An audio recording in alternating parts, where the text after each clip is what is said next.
काल 29 तारीख ही नामनिर्देशन दाखल करण्याची ही शेवटची दिनांक होती. उमेदवारी अर्ज दाखल करण्याचा शेवटचा दिवस हा कालचा होता. काल दुपारी 3 वाजेपर्यंत उमेदवारी अर्ज दाखल करता येणार होते, परंतु काल पाचोरा भडगाव विधानसभेच्या उमेदवारी दाखल करत असताना शेवटच्या 2 मिनिटांमध्ये खूप मोठ्या प्रमाणात नाट्यमय घडामोडी घडल्यात.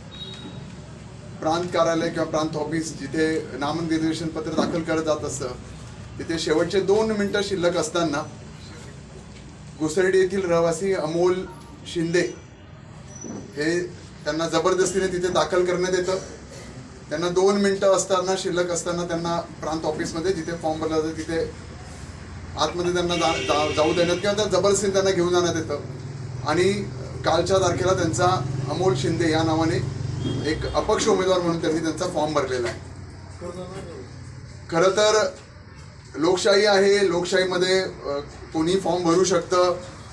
हे मी मागे बोललो की सुदृढ आणि चांगल्या लोकशाहीचं हे लक्षण आहे. त्याच्याबद्दल माझं दुमत नाही, कोणी किती लोकांनी फॉर्म भरलं त्याच्याबद्दल मत नाही. पण ज्या पद्धतीमध्ये त्यांचा जो फॉर्म भरला गेला, ज्या प्रकारे त्यांचा फॉर्म सबमिट झाला, ते पूर्ण घटनाक्रम हे संशयाच्या नाही पण 100% ती चुकीच्या पद्धतीत झालं ह्या पद्धती मी सांगू शकतो. खरं तर तो घटनाक्रम असा आहे की 2 मिनिटं शिल्लक असताना ते आतमध्ये जातात. तोपर्यंत फक्त त्यांच्या हातामध्ये कोरा फॉर्म असतो. आतमध्ये गेल्यानंतर फक्त ते फॉर्म दिला गेला असं आम्हाला समजतं आणि नंतर तो फॉर्म भरला आणि तो सबमिट झालेला आहे. फॉर्म भरल्यानंतर सबमिट झाल्यानंतर त्यांना यायला साधारण 3-4 तास लागतात. याच्यावरच ते लक्षात येतं की एवढा वेळ का लागला, जेणेकरून तो फॉर्म आतमध्येच भरला गेला. बाहेर आल्यानंतर त्यांना पोलीस प्रोटेक्शनमध्ये माननीय आमदारांच्या गाडीत बसवलं जातं. तिथून त्यांना गाडीत बसवून माननीय आमदारांच्या घरी घेऊन जालं जातं आणि तिथून ते कुठे गेलेत ते माहीत नाही. त्याच दरम्यान त्यांची मिसेस, त्यांचा भाऊ, त्यांचे नातेवाईक हे थेट माझ्याशी संपर्क करतात. संपर्क नव्हे, ते माझ्याजवळ येऊन भेटतात. मला सांगतात की त्याची मिसेस सांगते, त्याची धर्मपत्नी सांगते की माझ्या नवऱ्याला जबरदस्ती उचलून घेऊन गेलेला आहे. ते माझ्या ह्याच कार्यालयाच्या इथे येऊन थांबलेले होते. काल 4 वाजेपर्यंत ते इथे बसून होते. त्याची मिसेस मोठ्या प्रमाणात रडत होती की हे जे काही घटनाक्रम होते ते मला माहिती नाही, जबरदस्ती माझ्या नवऱ्याला ते घेऊन गेलेले आहे. आणि हे सगळं माननीय आमदार किशोरप्पा पाटील हे सगळं करत आहे. मला या निमित्ताने माननीय आमदारांना विचारावंसं वाटतं. खरं तर 28 तारखेला मी माझं नामनिर्देशन पत्र दाखल केलं. त्यावेळेस अभूतपूर्व अशी गर्दी, मला आशीर्वाद देण्याकरता, मला साथ देण्याकरता पाचोरा भडगावकरांची जनता इथे उपस्थित झाली होती. आतापर्यंतचे सगळे रेकॉर्ड्स ह्या सभेने, ह्या गर्दीने ब्रेक केलेले होते. जी परिवर्तन सभा होती, परिवर्तन रॅली होती, याने ब्रेक केलेले होते. आणि याच सभेचा धसका घेतला. 100% आपण पडत आहोत, आपण हे इलेक्शन हारत आहोत आणि जिंकण्याकरता केविळवाना प्रयत्न माननीय आमदारांनी केला. खरं तर माननीय आमदार मोठ्या मोठ्याने वल्गना करतायत की मी 3-3.5 हजार कोटीचा विकास केला. मला आमदारांना या निमित्ताने विचारायचं आहे, आमदार साहेब, जर कधी तुम्ही एवढा मोठ्या प्रमाणाचा विकास केला असता तर एवढा केविलवाना प्रयत्न तुम्हाला करायची का प्रयत्न केला? म्हणजे छोट्या भाषेमध्ये म्हणे मला वाईट वाटतं, तसं बोललं नाही पाहिजे. भामट्याने भामटेगिरी केली का? अशा पद्धतीतलं त्यांनी काम काय केलं. बरं, हे सगळं होत असताना त्यांनी पाळलेले गुंड तिथे होते. याचा परिणाम पाचोरा शहर आणि तिथे असलेल्या व्यापाऱ्यांवर झाला. भर चौकामध्ये, छत्रपती शिवाजी महाराज चौकामध्ये मोठा धडगूस, त्यांनी जमलेले 50-100 कार्यकर्ते आणि तो दहशतीचं वातावरण इतक्या मोठ्या प्रमाणात पाचोरा शहरात झालं होतं की काही अंशी व्यापाऱ्यांनी दुकानं बंद केली होती, काही अंशी व्यापार थांबलेला होता.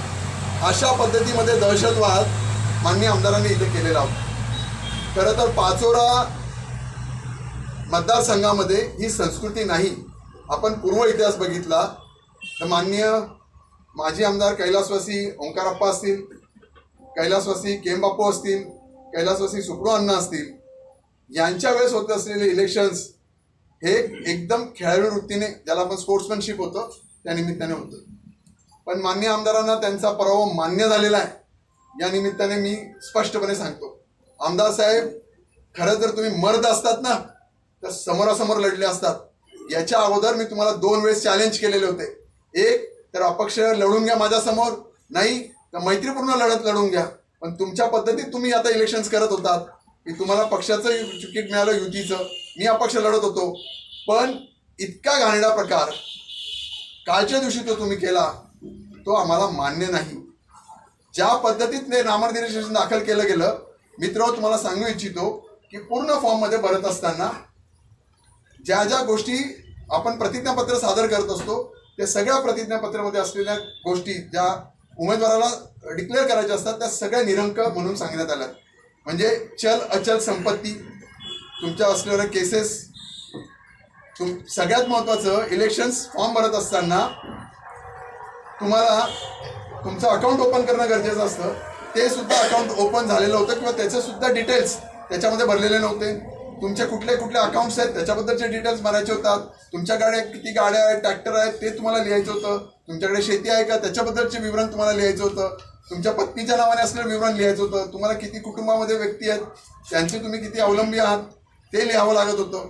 अशी कुठलीही गोष्ट ह्या तिथे भरली गेलेली नाही.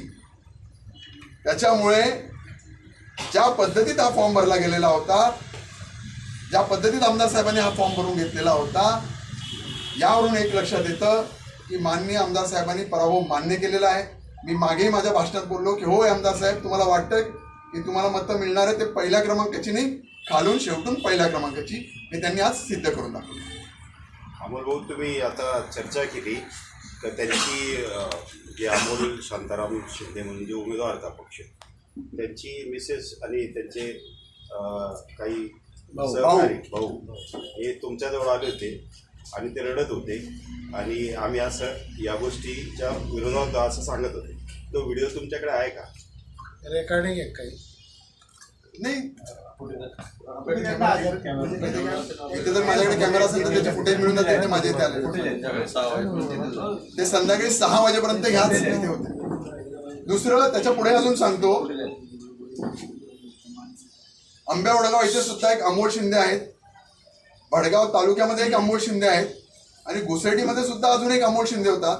अशा 3 लोकांशी त्यांनी संपर्क केलेला होता. मोठ्या प्रमाणात त्यांना आमिष देण्याचा प्रयत्न माननीय आमदार साहेबांनी केला आणि त्यांना अमोल शिंदे या नावाचे वेगवेगळे डमी फॉर्म भरण्याकरता त्यांचा प्रयत्न होता. पण ह्या 3 त्यांना भीक घातली नाही.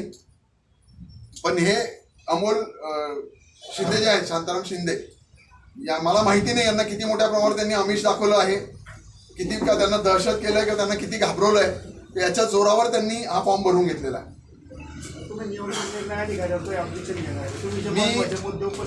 मी 100% मी लगेच आजमध्ये ह्या विषयावर ऑब्जेक्शन घेतलेलं आहे.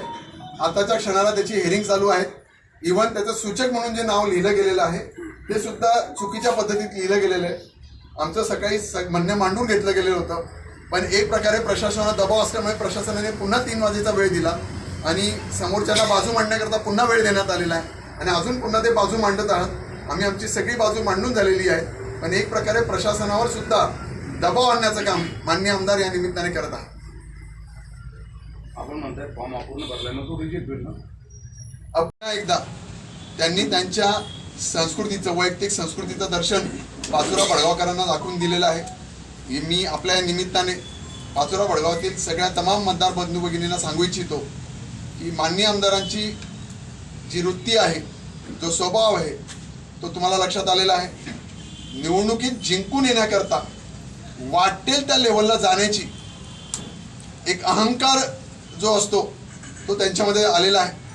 कदाचित मला असं वाटतं की इतक्या खालच्या लेवलला ते कदाचित जाऊ शकतील माझ्या बाबतीत, की माझ्या जीवाचंही कमी जास्त होऊ शकतं का, किंवा अजून खालच्या लेवलचे खोटे आरोप ते माझ्यावर लावू शकतील, अशी सुद्धा शंका या निमित्ताने मला आता वाटायला लागलेली आहे. ऐका ना, मी म्हणजे आता माझी स्वतःची एक डेअरी आहे अंतुर्ली खुर्द इथे. किशोर आप्पा पाटील, अंतुर्ली बुद्रुक इथे किशोर आप्पा पाटील ह्या नावाचे व्यक्ती माझ्याकडे बरेच वर्षापासून आमचे त्यांचे जिव्हाळ्याचे आणि कौटुंबिक संबंध आहेत. मी जर त्यांना सांगितलं असतं तर त्यांनी नक्कीच किशोर आप्पा पाटील इतक्या साम्य नात्याच्या व्यक्तीने फॉर्म भरता आला असता. त्याच्या पुढे जाऊन सांगतो, माझे जवळचा मित्र, माझ्या लहान भावासारखा किशोर पाटील हा सुद्धा माझ्याजवळ आहे. जर ही संस्कृती माझी राहिली असती तर एक काय मी 25 नावाने किशोरप्पा पाटील या नावाने लोक भरू शकलो असतो. पण हे माझी संस्कृती नाही. खिलाडी वृत्तीने मी इलेक्शन लढण्यास तयार आहे किंवा लढत आहेत. अशा खालच्या लेवलला जाऊन जसं बोललो की ज्या पद्धतीत ते काम करतायत असं मला शक्य होणार नाही. ती संस्कृती माझ्यात नाही. हो, तिचा